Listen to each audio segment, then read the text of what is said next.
Hello and happy Monday. I've been getting a lot of questions from people outside the education community about Red for Ed and how they can support their teachers, administrators, and school communities. And so I put together a very brief mini presentation about three of the hot topic areas that might be helpful for people who are wanting to advocate for their school communities.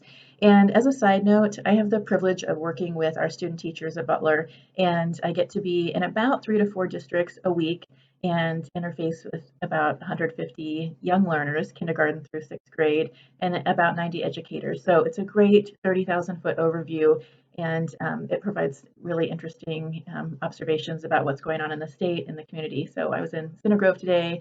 I'm heading to Carmel and Lawrence, and then IPS and Washington Township this week. So anyway, enjoy. I hope it's helpful for your education conversations.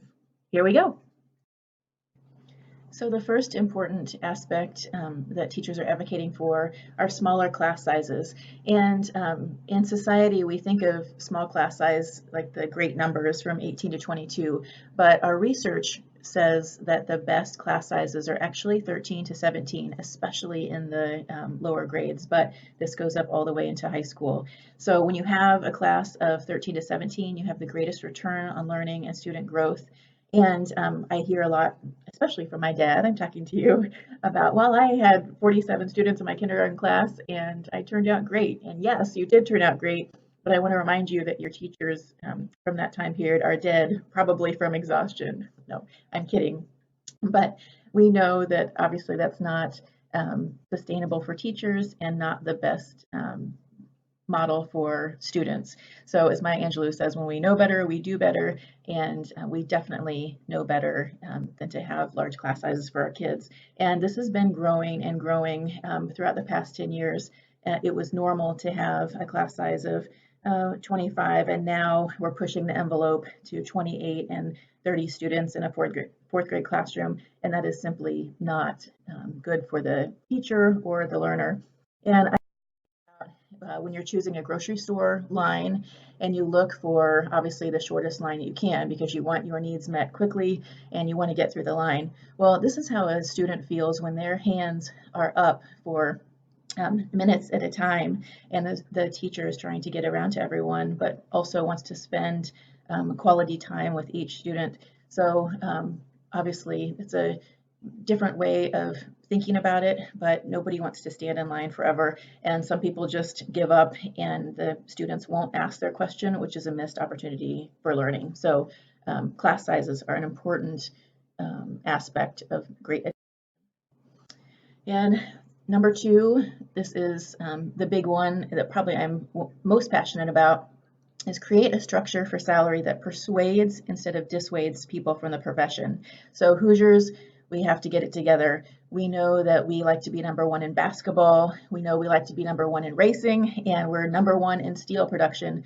But unfortunately, this graph by Forbes shares that we are dead last in the United States for teacher salary growth since 2002. That is unacceptable and, in my opinion, education malpractice.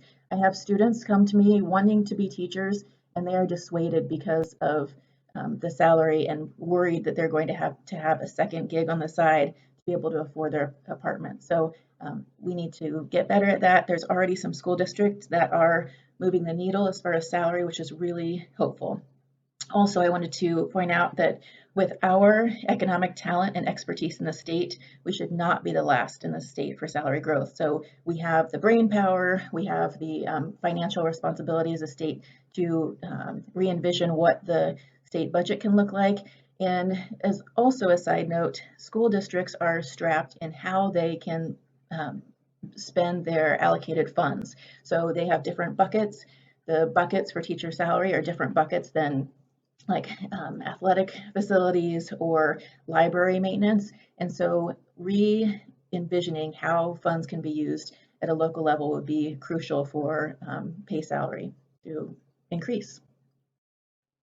And then the third, and I'm also kind of pushing the envelope on this as well, the teachers want to not,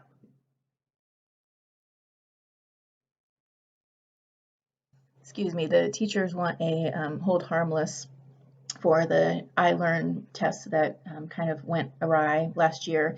But I would advocate for significantly limiting, or even better, eliminate state testing.